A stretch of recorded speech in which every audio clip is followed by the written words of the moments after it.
Hey guys, it's been a while, 8 years since I've been natural, and you're probably like wondering, like, this is not like 8 years worth of hair growth.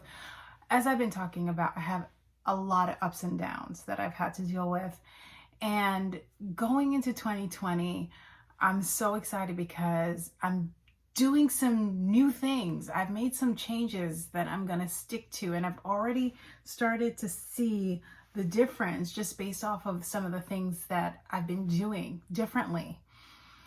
Before I get started, if you haven't done so, do me a favor and just subscribe to my channel. I would really appreciate it. It's a hair journey, and I'm hoping that you guys will join me, comment, tell me about your journey as well, because of course, sharing is caring. Anyway, let me get right into it, okay? Because there's a lot of things. I even made some notes just to keep myself on track. That's like number one, keeping a mental journal.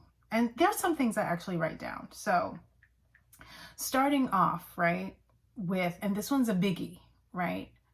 Pre-pooing. I pre-pooed before, but I wasn't religiously doing it every single wash day. But I noticed since I've been pre-pooing these last few months, right, I noticed a huge difference. There is a lot less product buildup. As a matter of fact, I don't get any product buildup on my scalp. What used to happen for some reason is that my scalp used to actually turn white from all of the products that I just put on my hair and hadn't been able to get it all off, even during like my regular cleansing routine. So pre-pooing, what it does for me is that I use these essential oils, I put it on my scalp, and I literally have it just sit there for however long. All day, sometimes I do it the night before. Not only does it lift up all the buildup and exfoliate my scalp, but it also gets to my strands and keeps my strands moisturized, which means that I don't have a whole lot of knots to have to comb through. So I notice pre-pooing just kind of preps my hair. It relieves all the tangles, and I don't have to sit there and spend what seems like an eternity just getting rid of the tangles. So that is number one that I'm sticking to for 2020 and beyond. Okay. This is like a journey. Next, that leads me to my wash routine, okay? Before, weeks would go by and I would be like, wait, when was the last time I washed my hair? I couldn't even tell because I wasn't regularly washing my hair and conditioning my hair on a regular basis. Like a week would go by, I'd shampoo and condition, and then 2 weeks or 3 weeks, and to a point where I just lost count. Because as a mom, and especially now my kids are older, but in the beginning when I became natural, which was back in like 2012, so when I had my daughter in 2020, no, that doesn't make sense. I had my daughter in 2010, and I decided to become natural in 2012. I just wasn't religious about shampoo and conditioning on a weekly basis because I was so busy. You know, if I wasn't breastfeeding, then I was prepping meals. If I wasn't prepping meals, I was working. If I wasn't working, I was sleeping. You know, I had no time for myself. And then baby number 2 came not too long after, which meant the same deal all over again. So now that they're older, and now that I've put my foot down and I'm taking time for me, I make sure that I'm shampooing and conditioning on a weekly basis. So the same day, once a week. And you know, I equate my hair journey and my hair itself to like a garden. You know, when you want to grow a garden, you have to make sure the soil is nice and it's filled with nutrients, and it's moisturized with water and all of that. That will allow the flowers to grow. And I feel the same way with my hair. Pre-pooing helps to cleanse my roots and to cleanse my flower bed. And then shampoo and conditioning on a weekly basis also aids in growth. Because if you think about it, you got to shower regularly, right? The same thing with your hair and your scalp. That's why I look at it now, because I find that my hair feels better, functions better. I have less breakouts even when I shampoo and condition on a regular basis. And when it comes to my routine, I make sure I section my hair and I wash in sections. Before, I would just kind of put everything in my hair and kind of just wash it like I had a teeny weeny afro. It worked then, but as my hair grew longer, it was just very hard to get in between all the crevices and everything. So I find that section in my hair helps, and it gets rid of all of the product buildup. It gets rid of all of the shampoo and the conditioner properly. Another thing that leads me to my next point, conditioning. Before, I would sit with the conditioner in my hair for hours. I mean, I would go run errands, I'll have the conditioner in my hair, I go to sleep, the conditioner's in my hair. But what would happen with that is that somehow, even though I was only conditioning the strands of my hair, the conditioner will somehow get down into my scalp. And I found that once it got to my scalp, it was hard to get rid of. And then my pores and everything, my scalp, there was so much product buildup that my hair couldn't break through and grow and thrive because of it. So all I do is when I shampoo and condition my hair, it's usually in the shower, and 15 minutes, 10 minutes while I lather up is the conditioners in my hair, and it gets enough. It gets to all my strands. It's steamy in there, so I'm getting a nice little steam. 10 to 15 minutes is all I need. And sometimes we think that we have to sit with a conditioner on our hair all day long. That's deep conditioning. I could see some people maybe disagreeing with me, but you know, all you need is a good deep treatment, a mask or something. And it usually says on the label, sit 5 to 10 minutes. I mean, that's really all you need. I mean, to each his own, but I noticed a huge difference. I no longer have that product buildup. It's easy to rinse my hair out, and I'm good to go. Another thing is moisture. I find that before, I wasn't moisturizing my hair like I should have been moisturizing my hair. I would get on YouTube and I would look through all these different channels to find out, oh my goodness, how do you get single strand knots? How do you get rid of single strand knots? And it was just like, oh, moisturize. How do you keep your hair from drying out? Oh, moisturize. And it seems so elementary, but now looking back, I wasn't doing it enough, right? I was just like washing, conditioning my hair, and I would put my oil in, my leave-in conditioner in no particular order. And I'm just like, okay, good. And I'll just twist or braid, and I throw on my wig for work, and I'm good to go. But what I was missing out was a systematic way of moisturizing my hair.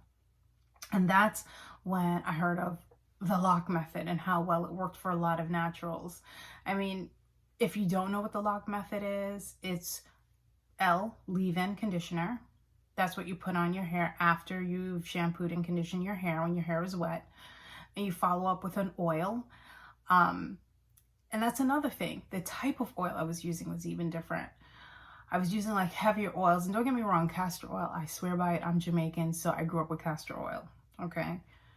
But I find that the thinner oils, when it's a little thinner, it works better for my hair. So I'll do the leave-in, I'll follow up with the oil, and then I'll add the cream, a styling cream. And my hair will stay moisturized for the entire week.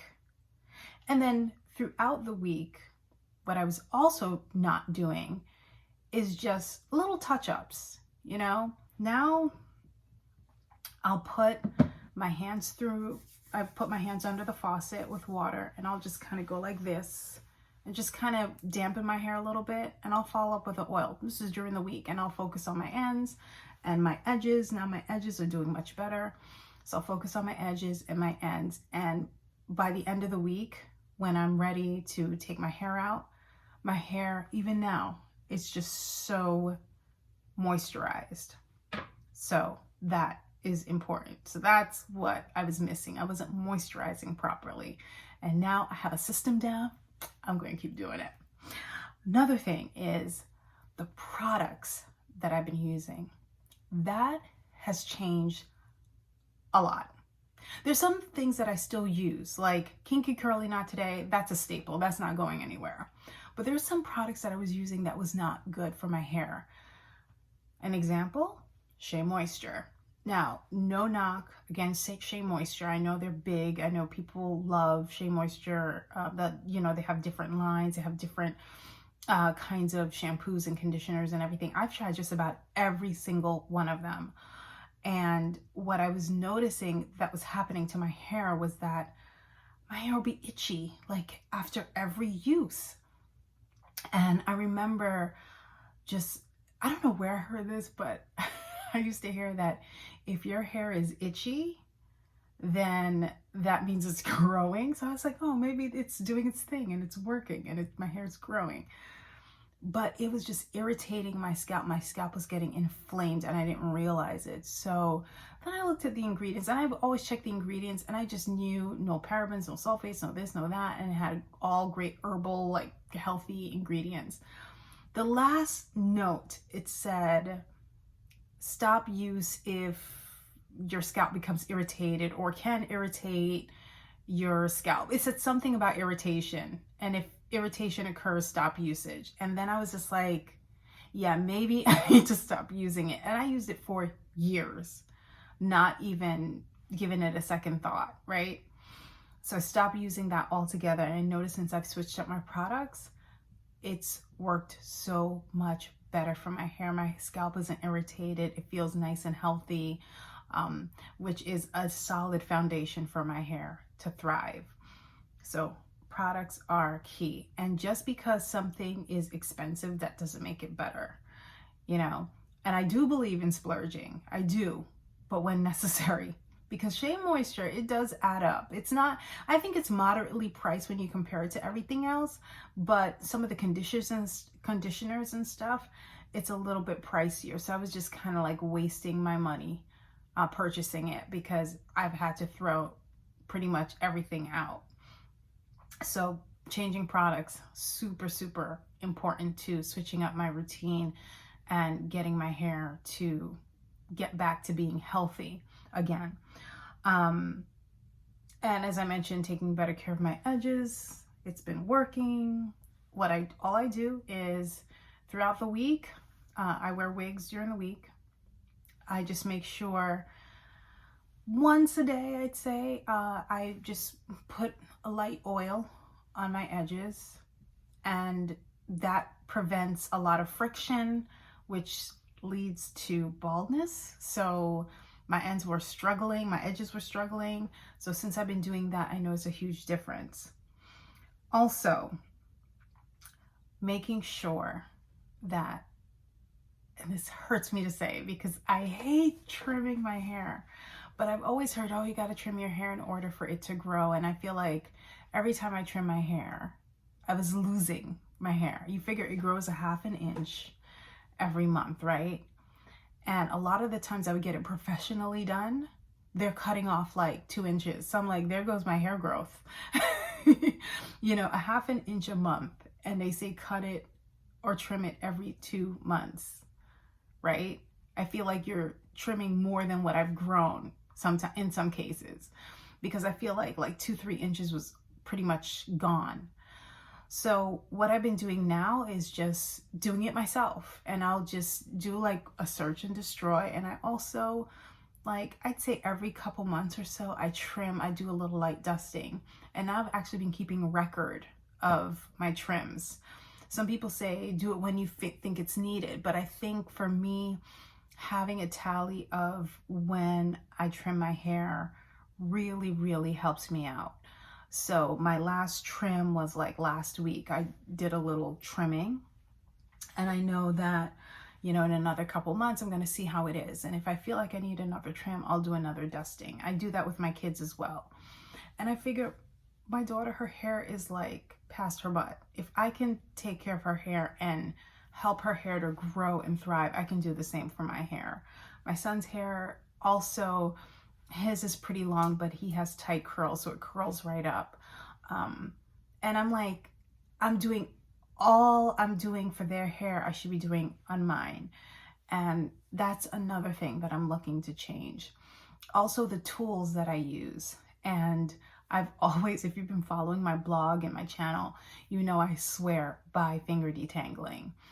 As a matter of fact, my son, we don't ever really use a comb on his hair, right?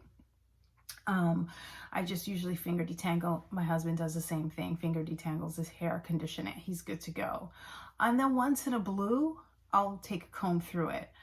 But I still feel the same about finger detangling. I think that's a number one best way to detangle your hair.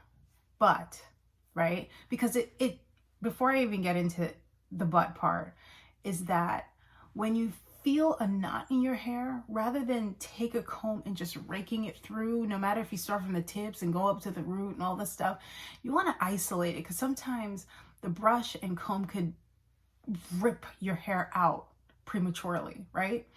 So what I do is I finger detangle, I separate my hair into small sections, get rid of those knots, and then I go over with like a wide tooth comb or a type of brush that's good for detangling.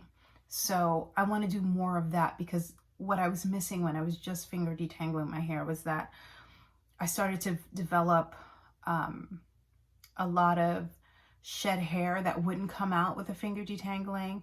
It led to single strand knots, and then it led to breakage. So that important step that I added has done a huge job in allowing me to retain length and to stop the breakage. So that's something that I'm going to keep doing.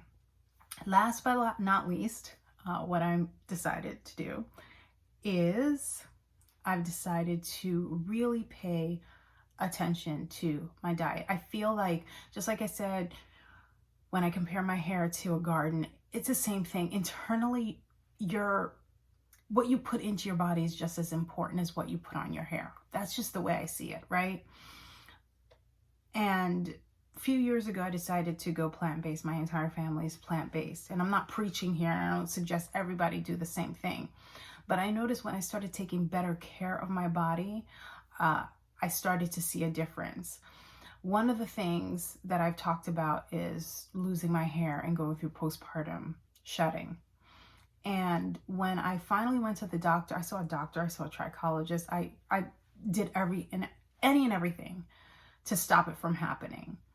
One thing I realized after doing blood work is that I was deficient in vitamin D, my B vitamins, all of that was low. My iron, low. So once I started to take a multivitamin, once I started to pay attention to what I was putting into my body, I also saw a difference. And my hair is a lot fuller and a lot stronger than it was. And yeah, I have a ways to go, but I do feel much better about where it's at. So those are the changes that I've made and that I'll continue to make. And I've already feel the difference. So thank you so much for listening.